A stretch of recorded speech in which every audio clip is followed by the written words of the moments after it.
Mark chapter 8, verse 34. Then Jesus called the crowd and his disciples to him.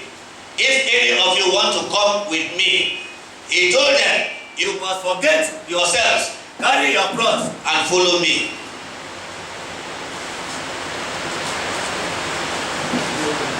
If you want to save your own life, you will lose it.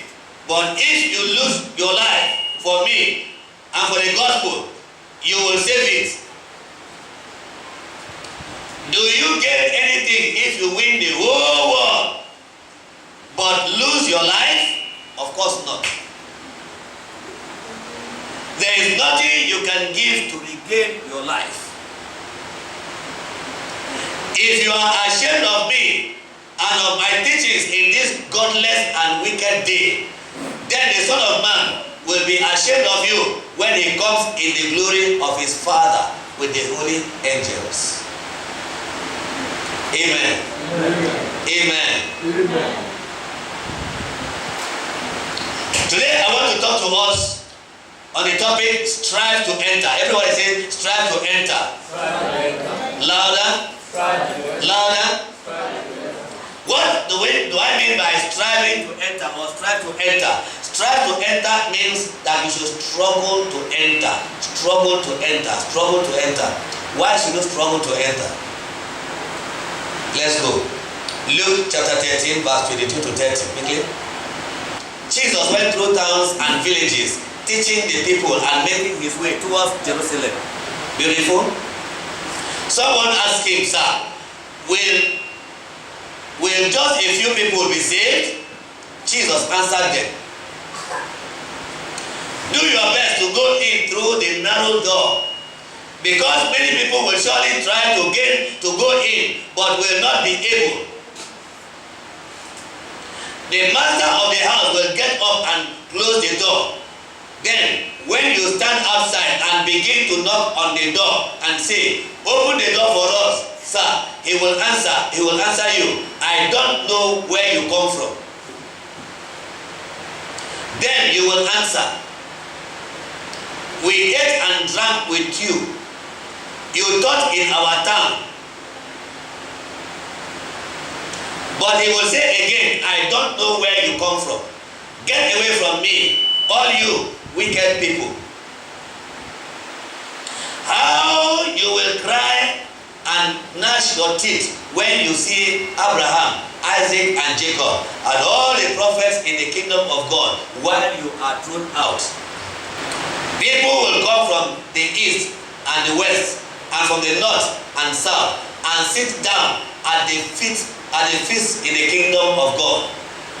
Then those who are now last will be first, and those who are now first will be last. Amen. Amen. Amen. Amen. We are talking about striving to enter. Strive to enter into the gate, into the narrow gate, into the small gate, into the narrow gate. Why will the Bible say strive to enter into the narrow gate or into the small gate? You see, it is because for us to accept Jesus as our personal Lord and Savior is one step as a Christian. Amen. Is one step as a Christian. But now for us to be able to make heaven, we have to begin to work our Christianity, work our faith, work our belief, work our ways by our effort of consciously serving God loyally and committed from the bottom of our hearts. Amen. Are we following? I'm talking about our life on earth and our life beyond after we have passed on from here. Now, as Christians, we know that we are living in the end time. We are living in the last days. And what are we supposed to do? My encouragement or my advice today for us to strive to enter into the narrow gate is because I want us to understand that serving God or being a Christian or being a believer is not just a child's play. It's not just a hearsay. It involves conscious effort, making effort that you will make heaven knowing fully well that what you are doing it consciously, you are doing it the right way and following the standard of God. Because the way to go to heaven, now, as the Bible says in Luke, it says, try to enter into the narrow gate. Into the narrow gate, the one that is slain. How is it slain? Christianity is not a religion, or is not a style of life that gives you the free hand to live the kind of life you want to live on earth. You want to live carelessly, or you want to live the way you want to live. There are certain rules, there are standards, there are closeness, there are ways that you will not go beyond. There are boundaries to the things you can do as a Christian in this world or in this life that we are living. The kind of business you do, the kind of job you do, the kind of life you live, the way you do your things, and the way you run your home. There are things you cannot do as a Christian home, as a Christian parent, or as a Christian mother. There are things you cannot do, and there are things you cannot teach your children to live by. And the way you live your life within your environment tells people the kind of Christian you are. And so these are the things that makes people, or that makes us understand, or that makes the Bible teach us, and the scripture makes it very clear that the narrow is the way. Why is it narrow? It is because Christianity is the religion that shapes our life. Everybody watch. I want us to understand. Now you are going, take for instance, the Bible is teaching us now, take for instance that this is the way to heaven. The way to heaven is very narrow. When you are passing in between this chair, you don't have the freedom to move anyhow. Is it true or false? Is it true or false? Why do you not have the way, or you don't have the freedom to move anyhow? It is because this chair is forming a boundary, this one is forming a boundary, and you are only left with a controlled and narrowed path to be able to walk. Which, when you are moving in between the two chairs, you must be very careful before you knock your head or you lay your foot on a stone. Do I make myself clear? Amen. Amen. This is what the Bible meant by narrow is the way. Narrow is the way in the sense that the gospel of Christ, the scriptures, and the standard of going to heaven, Christianity, will reshape our life. It will model our life into a particular pattern. You will not move anyhow. You will be able to go on a particular direction that God will lead you. You don't have the freedom or the liberty to move anyhow or to live carelessly. People who live carelessly are not conscious of heaven. Am I making myself clear? Yes, sir. People who live carelessly, people who live lawlessly, people who are rowdy, and people who are inconsiderate, they are not conscious of heaven. Now, when you are conscious of heaven, there is a standard and a principle, a pattern of life that you must follow to be able to make heaven.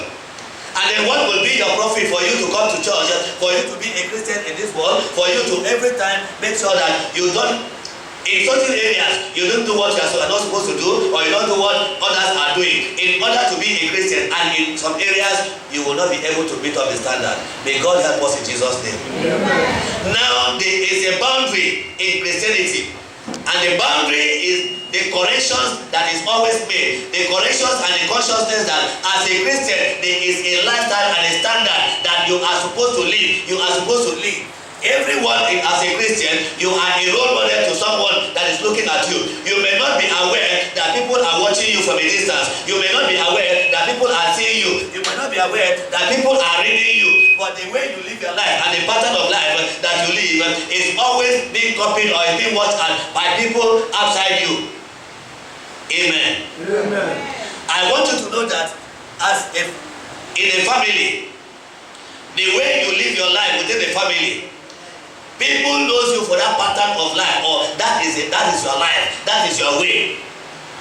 And then in Christianity as well, if you are a true child of God, if you are a true Christian, if you are a true believer, you should have the mark of righteousness in you.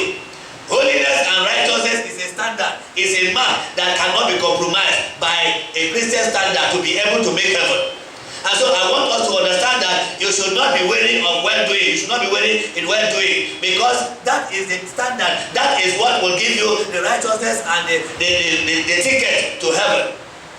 If you live a reckless life, if you live a life that is not controlled, then you have gotten a ticket to hellfire.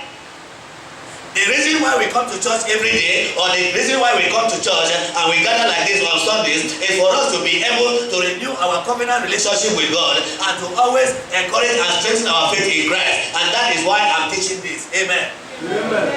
So I want us to understand that when you are a Christian, you are mindful of the way you live with your husband and the way you live with your wife in the house, the way you live with your children in the house. You be careful of the utterances you make. You see, narrow is the way. Now these are the boundaries that we have as a Christian. That even when you are in your family, even when you are with your children, even when you are with the people that are very close to you, you don't talk anyhow with them. There are certain things you are not expected to say as a Christian and as a believer. There are certain words or certain comments that are not expected to come from your mouth. Am I making it clear to everybody now? Yes. You don't talk recklessly because people are supposed to respect the words of your mouth. That is why we find out that in the olden times, it's not like now that people or leaders can promise you anything, and when they get into power, they can tell you to go to hell. But in those days, when a leader makes a pronouncement or makes a statement or promises anybody anything, you must live by it. Amen. Amen. You must live by it at all costs. That was why, you see, when Herodias promised the daughter, the little Herod girl, the little daughter, when the daughter danced in his presence in the birthday party, and he promised her, he said, "Ask for anything, even to half of my kingdom, I will give it to you." He has committed himself. A Christian should be a man of integrity. A Christian should be a person that is trustworthy, a person that other people can listen to, people can trust, people can believe you in whatever you say. Christians are not those who will promise you in the morning and in the afternoon or in the evening they change their standard or change their belief or change their statement from what they have promised you to what they do not promise you. Amen. Amen. Now, living by your standard, living by entering heaven or entering through the first gate means that there are certain things that you do not do. You have to be thoughtful. You have to think first before you speak. To your children, you think first before you speak.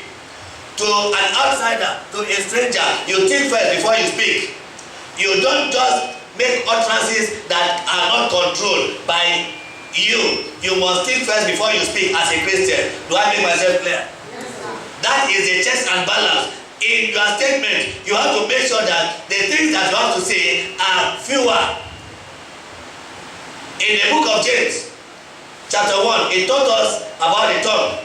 The tongue is a little member of the body, but it can set on fire the cause of nature, the cause of life, and one's destiny. Amen. Now, I want us to understand, how do you set the cause of nature on fire? It is because when you begin to say things that are not controlled, when you begin to say things that you are not supposed to say, that you begin to make statements that you are not supposed to make as a Christian, you will begin to reveal certain things and also you become a liar. When we are speaking as Christians, I want us to mold our talk to our discussion. Make sure that we think before we speak. In any point, at any point in time, do not be reckless with words. Do not be reckless with words. So you will be able to guide yourself. And when you are not reckless with your words, people will see you as a principled man or as a principled Christian. Do I make myself clear to everyone now? Yes, sir. I want us to understand that if you hear counsel and instruction, you will be a wise man at the later end. Which means, in the multitude of words, they wanted much sin. That is when you speak too much. The person that speaks too much, you cannot avoid, you cannot take out, you cannot remove. In it, there will be enough sin in it. The person that speaks so much can tell lies, can be a gossip. Am I talking to the children of God? Yes, sir. Now, striving to enter is that you restrict and you limit your extent of discussion or your talks with people. You don't talk at randomly. You don't talk carelessly. You make sure that you are selective in your discussion. Is it clear to everybody? Yes, sir. Now, in our character, striving to enter in the narrow gate, going into the narrow gate, it requires that when you are living your life, there are certain things you cannot do as a Christian. You don't live a reckless life. If you live a reckless life, then you are now living in a broad way. Living in a broad way is the broad way that leads to destruction.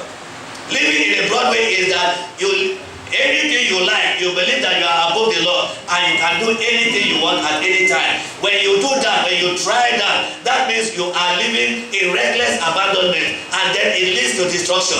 You are not living the life of a Christian.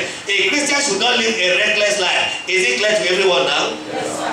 Strive to enter, according to the book of Luke, as we read, strive to enter means that you should struggle to enter, which shows that being a Christian or making heaven is not palatable. Making heaven is not luxury. Making heaven is not what you will walk into it easily. You will have to walk out your salvation with fear and trembling. Amen. Amen. Amen. Are we following God? Yes. Are we following the teachings of today? Yes. Beautiful. Amen. Give me the book of 1 Corinthians chapter 10. 1 Corinthians chapter 10. Verse 20 to 21, quickly. Now, in King James Version, but I say that the things which the Gentiles sacrifice, they sacrifice to devils and not to God. And I would not that ye should have fellowship with devils. Now, these are the areas and these are the ways that when you are a Christian, when you are striving to enter, you remove recklessness. You remember that there are boundaries in everything you do. Now, from where we read now, give me, okay, please give me the King James Version before we go into others. But I say that the things which the Gentiles sacrifice, they sacrifice to devils and not to God. And I would not that ye should have fellowship with devils. Amen. Now, as a Christian, what is the narrow gate? What is the narrow way? What is the checks and balance? How are you narrowed down? How is the road narrowed for you as a Christian to enter through that the Bible is talking or the scriptures is talking and teaching us? Now listen, the things that the Gentiles sacrifice, they sacrifice to devils and not to God. Listen, in this area, I want to take our life, I want to take our focus back to the things like celebration of feasts. Celebration of feasts in our homes or in our traditions or in our culture. I want us to understand that when you are celebrating, if you are celebrating in the pattern and the standard of your traditionals, or you are joining the community in whatever they are sharing, it does not mean that when you are celebrating or when there is a celebration in the community you do not celebrate. That is not what we are talking about. But when you are celebrating, there are two different types and two different ways of that celebration is always carried on. Feast is always being carried on. Amen. Amen.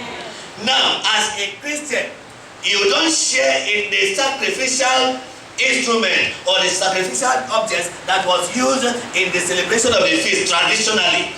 Do I make myself clear? These are the ways that you will strive to enter and you sleep yourself and you reduce your character or your behavior or your focus and the way you live your life in the community. That does not mean you exonerate yourself or you seclude yourself or you disconnect yourself from the community. Am I talking to the children of God? Yes, sir. Now, when you are striving to enter, you make sure that there are checks and balances. Who gives you whatever you eat or whatever you are given to eat, whatever is set before you, you make sure that it is on the sanctified side. Am I talking to the children of God? Yes, sir. I hope the teaching is not difficult. Amen. Amen. Amen. Amen. When you are amongst unbelievers as a Christian, you don't celebrate the way they will celebrate. Am I making myself clear? In striving to enter, we will begin to ask ourselves questions, or you will be asking questions. How do we strive to enter? Or what is the narrow gate? Does it mean that the gate to heaven is narrow? It does not mean that the gate to heaven is narrow. But for you to be able to meet the standard of righteousness to get into heaven, you have to make sure that you live a controlled life. Living a controlled life means narrow gate. Do I make myself clear? Yes, sir. So now that is why I am breaking it down now to let us understand that narrowing the gate, or the narrow gate, which the scripture refers to, is that when you are in the midst of people, you don't behave like others behave, you don't live like others live, you don't do the things that others do. That does not mean that as a Christian you don't celebrate or you don't feast. You will celebrate and you will feast, but in the pattern and in the controlled nature and standard of a Christian. Amen. Amen. Now, I want us to understand, you see, why I have to make this very clear to people is, someone I saw in the social media, somebody came out and made a pronouncement and said that Christmas is wrong, that Christmas is not the feast of Christians, that Christians are not supposed to celebrate Christmas. Amen. Now, I want us to understand that Christians celebrate Christmas not because we are celebrating what the world is celebrating, but the Christians now has to celebrate Christmas because Jesus is our Lord and Savior, and that is the chosen and acceptable date for us to celebrate our own Savior. Amen. While they are celebrating what they are celebrating, or whatever God they are serving, we are now celebrating our own God. Is it clear to us? Now, you see that the two dates of the celebration, while the enemies or the unbelievers are celebrating whatever they are celebrating, and what the Christians are celebrating, that the two dates collide together. It does not subvert, or it does not reduce, or it does not merge the purpose of the celebration together. The two celebrations are still different. Do I make myself clear? Now, if you are celebrating as a Christian, you are celebrating the birth of Jesus Christ. The birth of Jesus Christ on the 25th of December, as agreed by the body of Christ. But whichever thing that the Gentiles, or whichever thing that the world is celebrating, they are not forcing the Christians to celebrate what they are celebrating. Do I make myself clear? So when you are celebrating, you don't celebrate in their own style. You don't do the things that they do to honor their own God. You do what you are supposed to do as a Christian to honor your own God. And the Lord will bless you in Jesus' name. Amen. These are the ways that we have to now understand that narrow is the way, narrow is the entrance. It cannot take two people. That means you have to think of your life. You have to plan it yourself. You have to live your life conscious with yourself, knowing that the standard that God has said, it is on individual basis. It's only going to take one person at a time. Amen. When you are celebrating as a child of God, you don't celebrate the way the world celebrates. And that's why the Bible told us that we should not be equally yoked, because we should not be unequally yoked with the unbelievers. Because now, if you do what they do, then you are an unbeliever. Am I talking to the children of God? Yes, sir. If you do exactly what they do for the purpose of what they are doing, then you are not a Christian. But if you do what you are expected of as a Christian, amen. If you do what you are expected of and you are doing it according to the standard and the purpose, that is why God does not look at the gift that you are bringing to Him, but He will look at the motive behind the gift you are giving Him. Am I making myself clear? Yes. As Christians, you don't do things based on what people say or what people do or what people want you to do. But you measure it with the standard of Christianity and what God wants you to do, or what God has permitted or approved that you should do. Amen. Amen. Are we following? Yes, sir. When you live according to the standard and the precepts of God, it means that you are striving to enter, and you are not living the way you are that the world is living. And so anytime you are not living the way the world is living, you know that you have a controlled pattern of life. You have a sleep pattern of life. You do not live the way others live. Now, I want you to understand, like, what I'm talking about Take for instance, there is a celebration or there is a feast in the family. Everybody. The express road that we have here, the airport road that we have here to the airport and to the town. How many people, can you tell me how many people passes through the road in a day? Now, in a simple analysis of life is that the road is broad for everybody. The street from the junction to the church here is for everybody. Both Christians and pagans passes through this road. But when you are passing through the road, are you passing through the road as the one that is a troublemaker, the one that is an unbeliever? And when you are passing here, people know that you are a wicked and evil man. Or when you are passing here, people know you that this is a Christian. This is what the Bible means. Amen. Amen. There is no way and there is no kind of teaching that you will separate Christians from the existence of the world. You will definitely live among people, and that is why we have to embark on evangelism. That is why we evangelize, so that we can win souls from the kingdom of darkness to the kingdom of light. Amen. Amen. When you strive to enter, you live among men, but with a standard. When you strive to enter, you live among Christians, you live among unbelievers, but as a Christian. Your lifestyle, your behavior, your attitude, your teachings should be different from what the world or what the people conventionally believe in. Do I make myself clear? Yes, that is how you do not sacrifice to the devil. In the area of celebration, you don't feast the way others feast. Like for instance, in those days, in the days of our elders, you see before, if it is a New Year celebration, after the community has taken the date of the celebration, we know how tradition goes, right? And then in every family, there are some, in those days as we're growing up, you will discover that there are some families that the elders or the old men in the family, they will go to a particular idol and first of all pour a libation or do sacrifices to such gods before they will come back and begin to share the meat or the food to people. Do I make myself clear? As a Christian, you don't take part in things like that.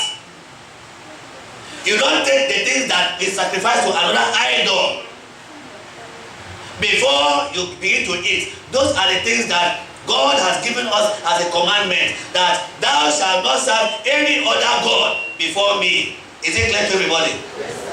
Now, when you are living as a Christian and you do not live as others live, it therefore means that those things that are contamination or pollution to you as a Christian, you do not associate yourself with them. But it does not mean that you will live in you will pass through a different road, and the different road is there for an unbeliever. It's not possible. You cannot separate the road. Everybody must pass through the same road, and you must live in the same community. Is it clear to everybody now? Yes.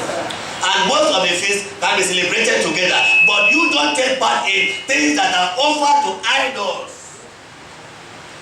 Am I making myself clear? Yes. The things that the Gentiles sacrifice, the things that unbelievers sacrifice, they sacrifice to other gods, to idols, and not to the God that we serve. And this is where the Bible says, separate yourself from among them. When you separate yourself, you do not do the things that they do. You don't live the life that they live. You don't practice the things that they practice, but you practice the things of righteousness. Amen. Yes. I hope we are following.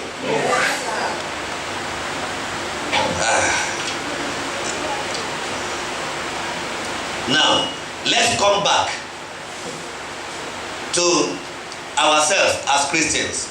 Give me Matthew chapter 7, verse 21.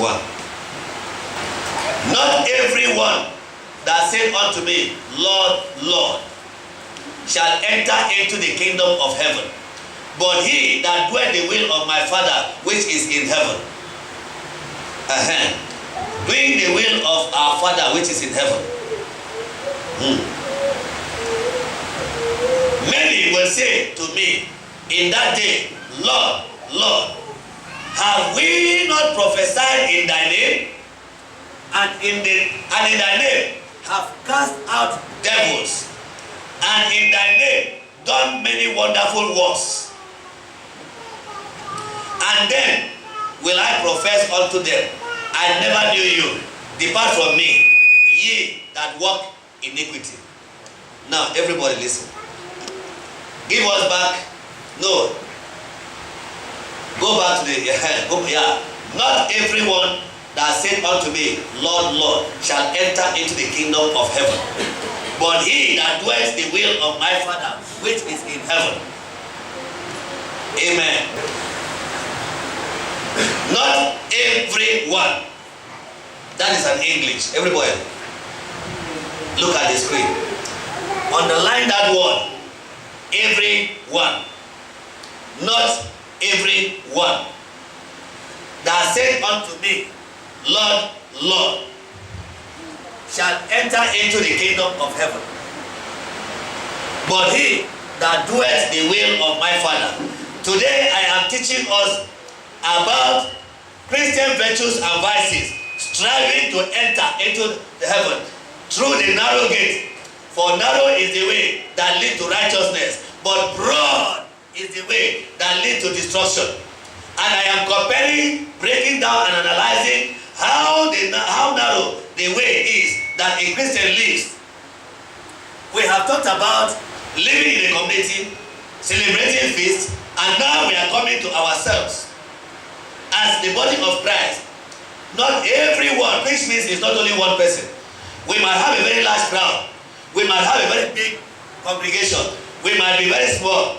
But now, not everyone that said unto me, Lord, Lord. Jesus was the one saying this. Not everyone that will say to me, Lord, Lord, shall enter into the kingdom. Why? Which means there were mixed multitudes. And there's going to be mixed multitude in the house of God. When people come into the house of God, it's not everybody, it's not everyone that is a Christian. It's not everyone that serves God with a pure motive and pure interest. That is why iniquity is a sin of the heart. And that is why God wants us, thou shalt not suffer a witch to live. Because why? These are the sins that are hidden. They are in the heart. Take for instance, you might sit down with a witch and you will not know that the person you are sitting down with is a witch. True or false? Now, because a witch has no identification mark on his head or any part of him, is not seen or is not written, you will find out that a man might make the mistake of marrying a wrong woman that is a witch. And a woman also might make the mistake of marrying a man that is a wizard. Because there is no identification mark on the body. And so witchcraft is a thing that is in the heart, is iniquity, is a sin that is hidden, is inside you. It cannot come out until they begin to manifest their evil works. So also, when we are in the house of God, there are people that are in the house of God, but they do not serve God from their heart. They come into the house of God as a cover. They just come in there as a shield, pretending to be counted among the Christians. But going to heaven is not going to be on who goes to church. It's going to be on who serves God. Am I talking to the children of God? Yes, sir. Going to heaven is not going to be based on who goes to church. It is going to be based on who serves God. That is why not everyone that said to me, Lord, Lord, shall enter into the kingdom of heaven. But he, now when it comes to the one that will enter inside, it is removed from the plural into a singular form now, into a singular adjective now to qualify it, that now everyone was a multitude and a crowd. But now he that will go in is now singular. Which shows that you will not move anyhow. You don't live a careless life as a Christian. You don't make it to heaven as a careless man or a careless woman. Amen. Amen. So it has a controlled standard. It has a controlled standard and pattern of life that you have to meet the standard and make it to heaven, or you fall below the standard and you go to hellfire. There is no center point in Christianity. Am I making myself clear? Yes, sir. So I want us to understand, going to heaven does not have chances for two people at a time. If you are a Christian, that means you have to work out your salvation with fear and trembling and tickle yourself out and begin to work it out yourself. The way you live your life, the pattern of operation, the style that you behave, the attitude and the character that you possess is what will either allow you to enter into heaven or not to enter into heaven. If you do the will of the Father, you will be able to enter into heaven. But if you do not do the will of the Father, then you will join the multitude that will say, Lord, Lord, and you shall not enter into heaven. But it's not going to be your portion in Jesus' name. Amen. Now, give us the next verse. 22, please. Many will say to me in that day, Lord, have we not prophesied in thy name? And in thy name have cast out devils, and in thy name done many wonderful works. This is the area that now we have to be very careful as Christians. Amen. Amen. It is not every preacher. It is not everybody that carries microphone. Not everybody that carries microphone and says in the name of Jesus, in the name of God, in the name of this, in the name of that, that is truly a man of God. Am I making myself clear? Yes, sir. Now, the miracles and the signs and wonders that are performed today should not distract you from the standard of making heaven. Everybody on earth, whether you are anointed or not anointed, there is a standard you must meet to get to heaven. Thereby, as a Christian, measure up the behavior, the attitude, and the preaching, the word of God by a man of God. Measure it by the standard and the precepts of righteousness. Going to heaven. Amen. Amen. Amen. We are blessed in Jesus' name. Amen. We are blessed in Jesus' name. Amen. Now, anytime and any day, this is what I teach you. When you are serving God, in order to be able to make heaven, in order to be able to meet the standard of righteousness, anywhere you enter, either in this ministry or outside this ministry, allow the Holy Spirit to teach you, allow the spirit of discernment, allow the Holy Spirit to discern between good and evil, to tell you where you are, if it is rooted and grounded in the scriptures, if it is rooted and grounded in the pure grace and anointing of the Almighty, or you are in the wrong place. The Holy Spirit will guide you. I make myself clear. Now, I know that in many places and in many areas, in many places of worship that we get into, there are some spiritual powers that bind people to such places that are not good places. There is a spell that keeps people under the captivity of the power of darkness in a way of hypnotism. There is what is called do as I say. As you get in there, you are tapped and trapped into the power of that fetish spell. May you not be found in their midst in the name of Jesus Christ. Amen. And also, you see, I want you to understand that this is another analysis, another way of teaching us that there are false prophets. There are people that will claim to be serving God, but they are not serving God in our days. And when there are people that are not serving God in our days, allow the Holy Spirit to teach you. We don't walk by sight. We don't walk by sight. We walk by the divine direction of the Almighty. The Holy Spirit will lead you in the name of Jesus Christ. Amen. Now, be ye separate. How would you be separate? Be ye separate is because you will have to separate yourself in character, in thought, and in behavior. Now, before you worship God, before you move into a place, before you go into the house of worship, pray and cover yourself with the blood of Jesus Christ and allow the Holy Spirit to direct you and to guide you. Father, I do not want my feet to be seen in a place that you will not be honored. Lord, I do not want to be in a place that you will not be honored in my life. Am I making myself clear? Yes. And then when you get into a place that is not the place that God is found, the Holy Spirit will ask you, will tell you, will discern, it will give you the signal that you are in the wrong place. So you will not be found among those who will say, Lord, Lord, and you will not enter into the kingdom of heaven. It will not be our portion in Jesus' name. Amen. Because why? As rich and as connected as men of God are, there are some that will not make heaven because they know who they are serving. Amen. Amen. Amen. Amen. You see, I will cite an instance. I'm not condemning anyone, but you see, I have come to witness one that now he is not living, he is dead already, but he professed it himself that he knew that he will not go to heaven. He said it himself that he knows that he is not going to heaven, so let him live his life once and for all on earth. But then God gave him opportunity and chances to repent and to change, and then he decided to continue in the way that he went, and he ended up dying untimely and dying in the hands of the wicked ones. May God help us in Jesus' name. Amen. And today, all the followers that he has as at that time, they are now left like sheep without shepherd. May you not be found among them in Jesus' name. Amen. Now, you see, I want us to understand, when you are a Christian, those who will say, Lord, Lord, open your Bibles again.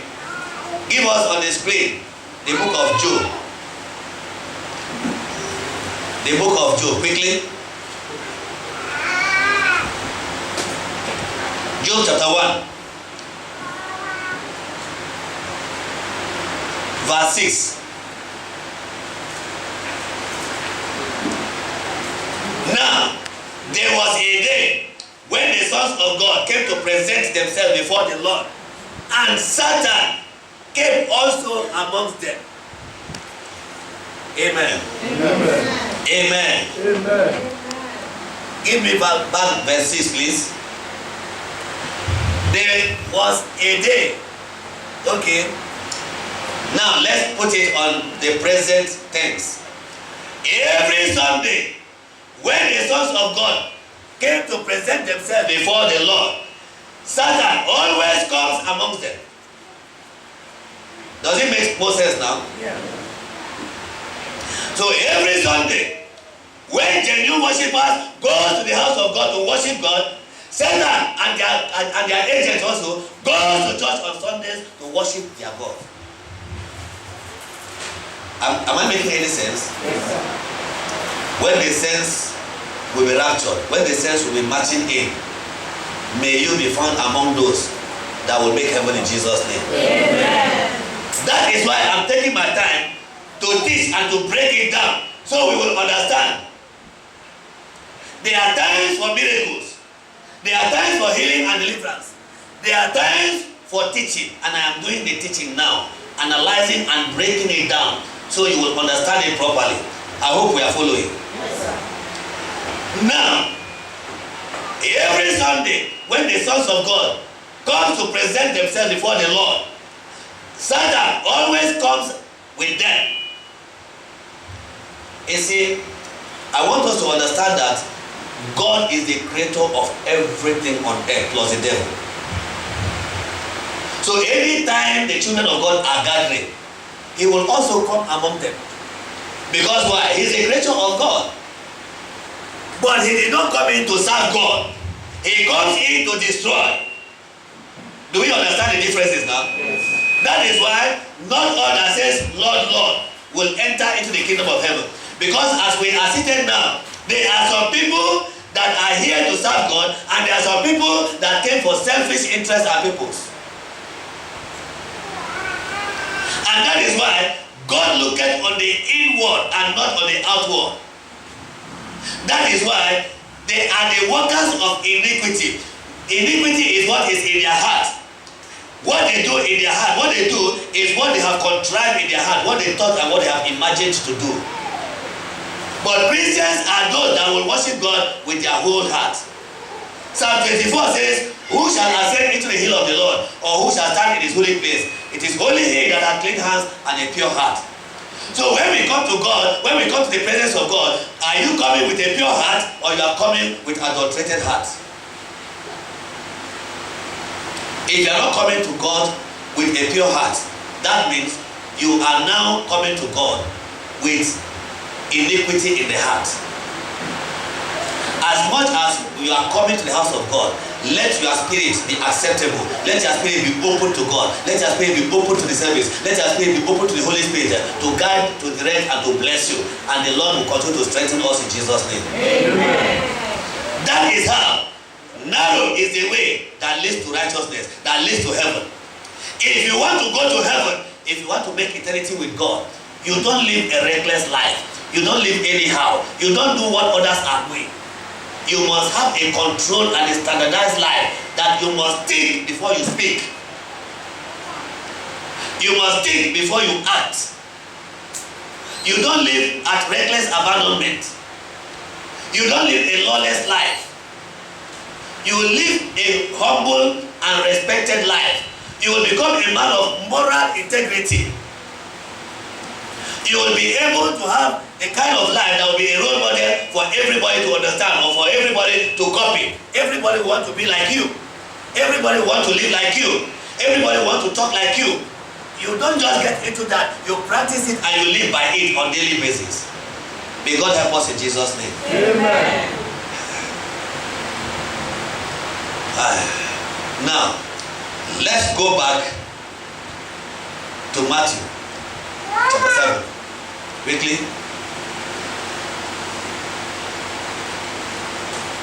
Amen. Amen. Give us the next verse to this one.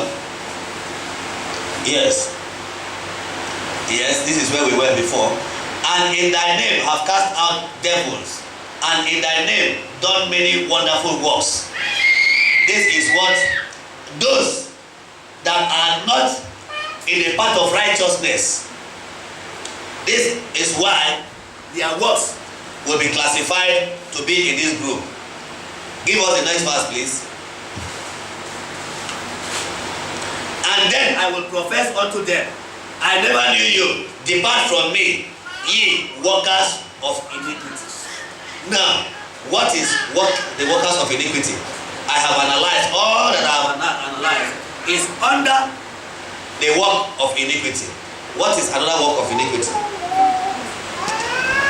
The work of iniquity is what you have in the mind towards your neighbor, towards your brother, towards your sister, towards your husband, towards your wife, towards your children, that nobody knows. What is in the heart, and the closest person to you does not know what you have in the mind. There are some people that are very secretive and they are experts in keeping secrets. Amen. Amen. There are people that are experts in keeping secret, and that is one of the qualities of the workers of iniquity. Workers of iniquity are those that contrive evil and deceit in them, yet it has no identity before them. Those who will set trap of evil for others to fall into, and then they will stand by the side and begin to make mockery and jest of them. Those are workers of iniquity.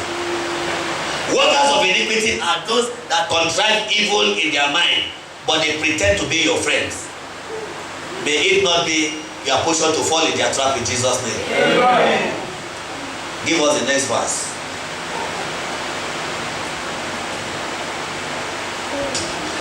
Therefore, whosoever heareth these sayings of mine and doeth them, I will liken him unto a wise man, which built his house upon a rock.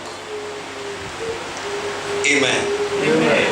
How many of us knows what a rock is?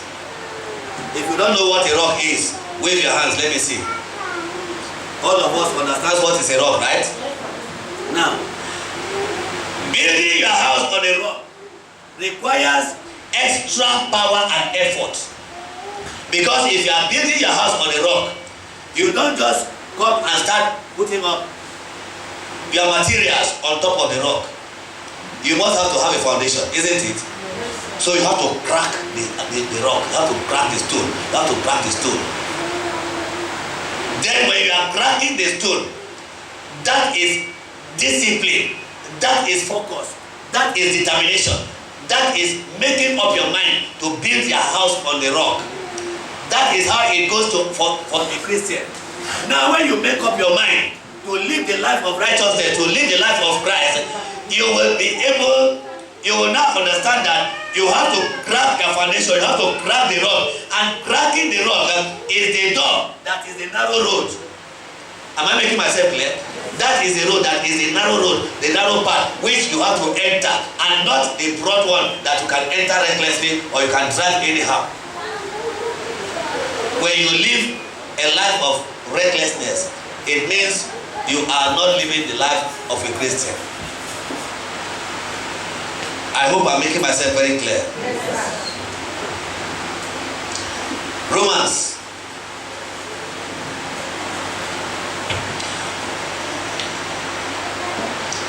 Romans chapter 2 verse 13, please. Romans 2:13. Merely hearing God's law is a waste of your time. God, I love this English. Merely hearing God's law is a waste of your time if you do not do what He commands. May you not waste your time in Christianity in Jesus' name. Amen. If you hear God's law alone without acting on it, you are wasting your time. Doing, not hearing, is what makes the difference with God. I want this English. Let me go back again. Amen. Amen. This is a grammar. Everybody, look at the screen. Merely hearing God's law is a waste of your time if you do not do what He commands. Doing, not hearing, is what makes the difference with God. Amen. Amen. That is, if you, as I'm teaching today, now I am breaking down the gospel, breaking down the scripture for everybody to understand.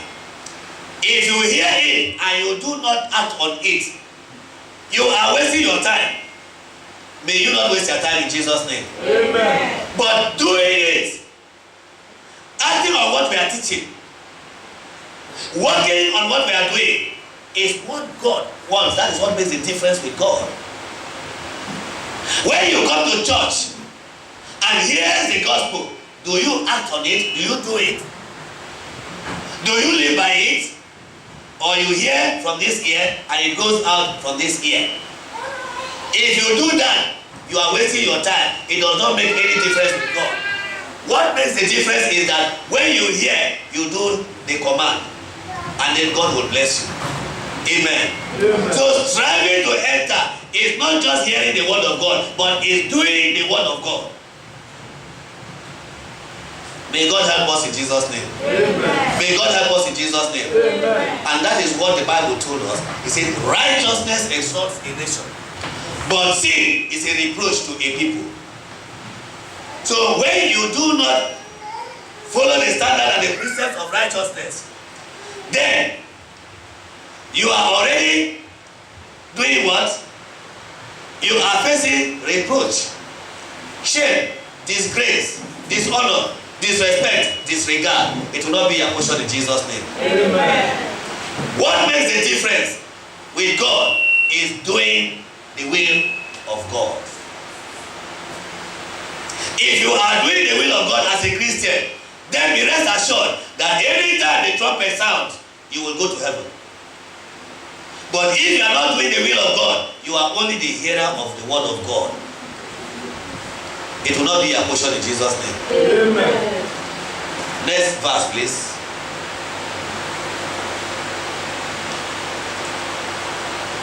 You see, when outsiders who have never heard the word of, who have never heard of God's law, follow it more or less by instinct, they confirm its truth by their obedience. Does this make any sense to anybody? When outsiders who have never heard of God's law follow it more or less by instinct, that is, if a non-believer, if a non-Christian begins to live the standard of righteousness that we teach in the church, and Christians are not following it. If they follow it by instinct, just like, okay, because I know good and bad, okay, don't do this, it's bad, don't do this, it's bad. Those who don't come to church, if they begin to live by this standard, and then you that comes to church, you don't live by that standard. Give me that scripture again, please.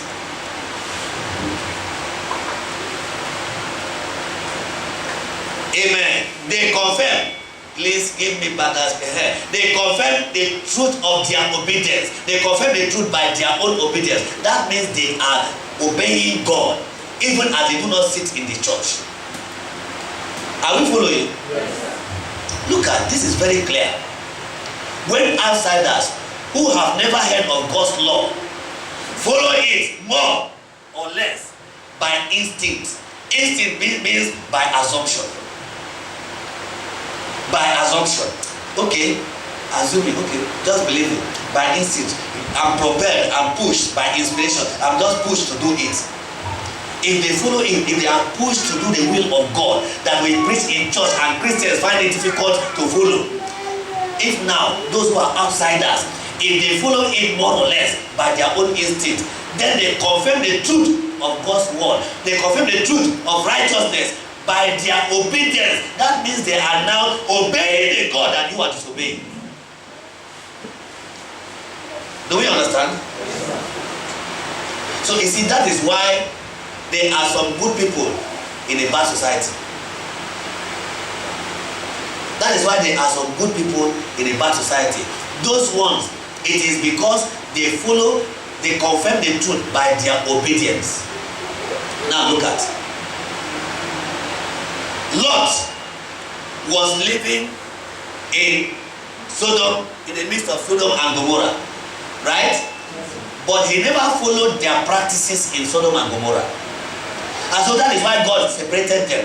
God had to bring him out. And then God now came to him when he wanted to destroy Sodom and Gomorrah and said, oh yeah, carry your property and your family and get out of this country because I want to destroy them. Because he obeyed God and followed God by his personal instincts. Amen. Amen. Amen. Amen. Do not follow the standard and precepts that everybody is following. Going to heaven does not involve crowd. It involves a single individual. You determine in your heart to make heaven and you will make it in Jesus' name. That is when the gate that you will enter through is narrow. It is not what you will carry people and say, let us go together to heaven. You cannot go to heaven with people. But you can only go with one, yourself alone. You can encourage others, just like I'm teaching now. I'm teaching everybody that we should align our faith to the standard and the precepts of heaven, so we can make heaven together. But when we are going to heaven, we are not going to be in a crowd like this. Everybody is going to have his own door open to him. If your own door, we will arrive at one point, we will arrive at one destination, but the entrance is not the same. Amen. Amen. Are we following? Yes, are we following? I hope we are understanding. I'm breaking it down so we will understand what righteousness, striving to enter, and the narrow gate, how it takes in the Christian's life. You don't live by the standard of the secular world, but you live by the standard of righteousness that God has set as a standard of heaven. Amen. Amen. May God help us in Jesus' name. Amen.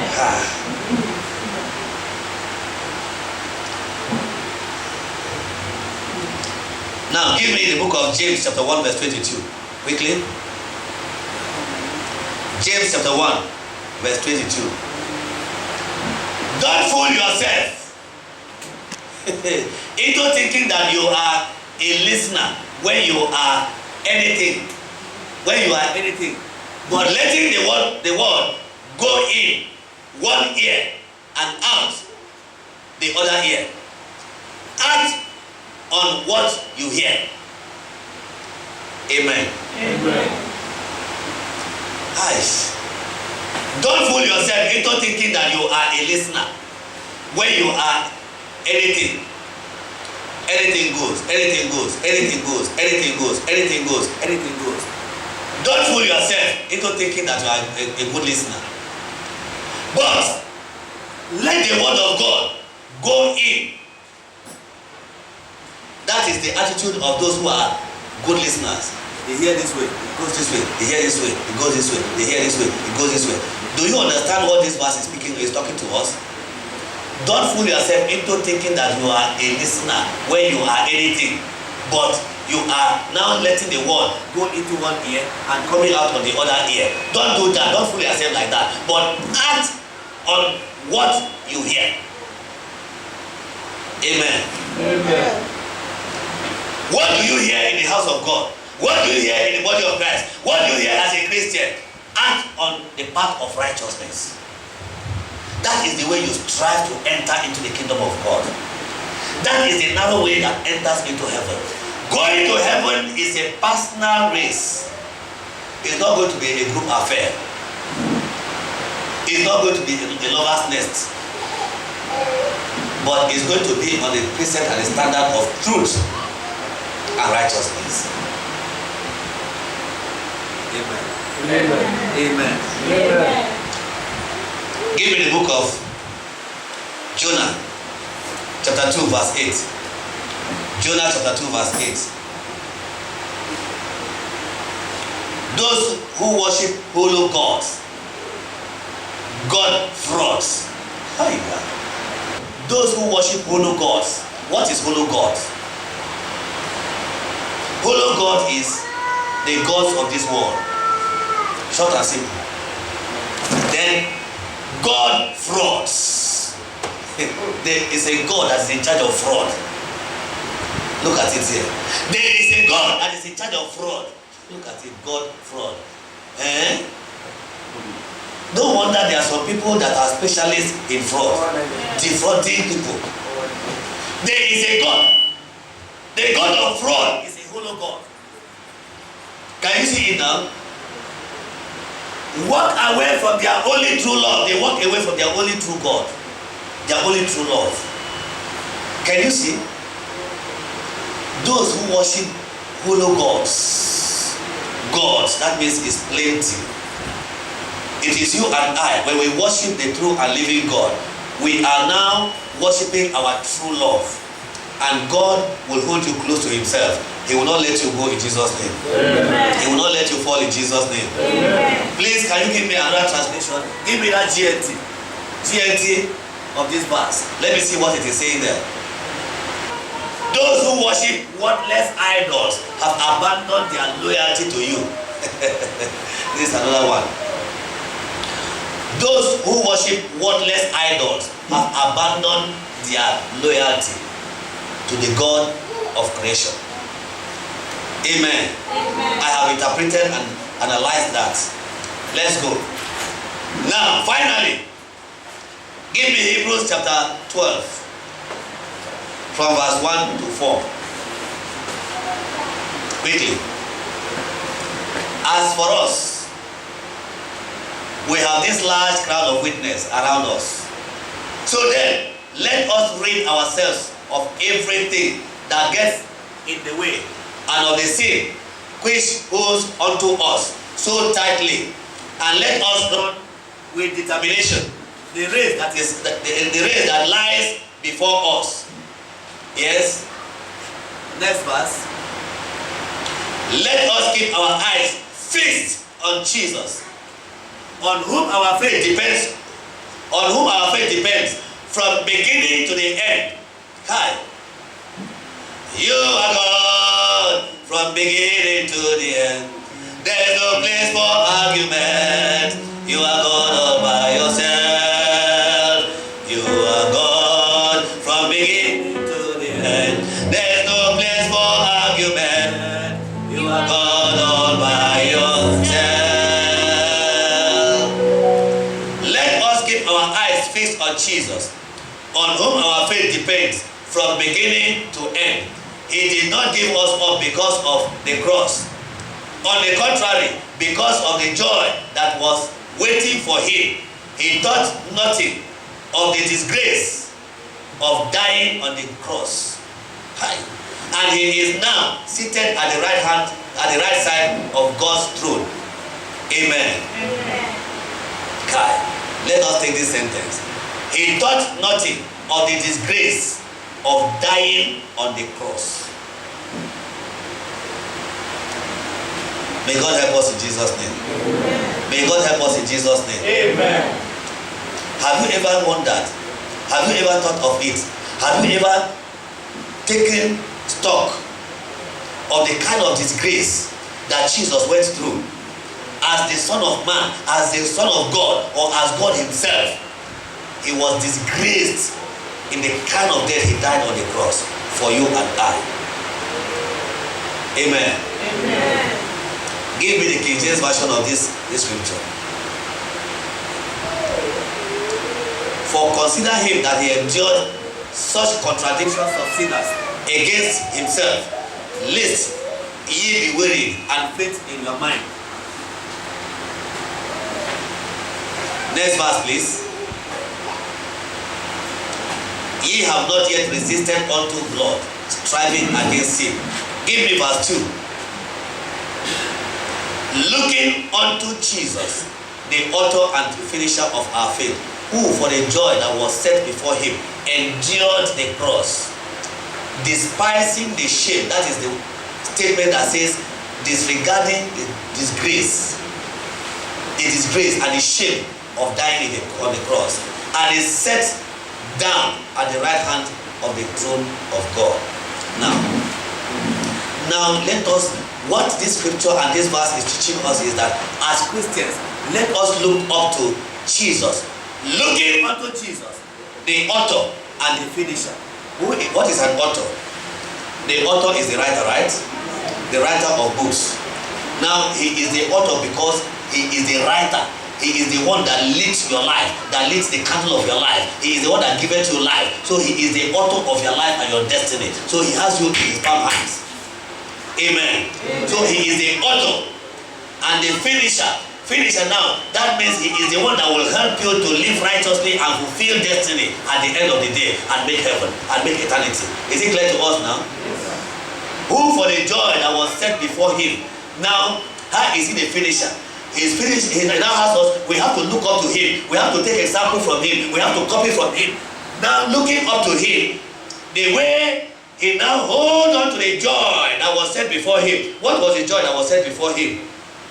God promised him that if you die for my children, if you bring back the children of men back to me, I will give you the name that is above every other name. So the joy of having that name that is above every other name made Jesus to endure the pain. Am I talking to the children of God? Yes. It made Jesus to endure the pain. The nail they were driving into his hands, he endured it, because at the end of the pains of that nail, when you say Jesus, demons will flee. And that is why today we can cast out devils in the name of Jesus Christ. That is why today we can pray in the name of Jesus Christ. That is why when the devil hears Jesus, they will tremble, they will fall down, their kingdom will shatter and scatter. Amen. That joy was what Jesus held on to. That even the way they flogged him, the way they beat him with stripes, the way they used blood on him, the way they used the thorns on him, the way they drove the nail through him, the way he carried the cross and they were pushing him, they spat on him and they did all manner of disgraceful things to him. He endured it because at the end of it, it will bring freedom for all of us as we are seated today. That is the price he paid. Amen. Amen. At the center of it all is you that I see. Is you that I see. At the center of it all is you that I see. Is you that I see. I don't want you to play it. I'm using it to teach, okay? Now, at the center of it all is Jesus, that is our author and our finisher. So let's look up to him. Let us hold on to him. Let us copy from him, because he has left us an example of righteousness. May the Lord bless us in Jesus' name. Amen. Bow your heads.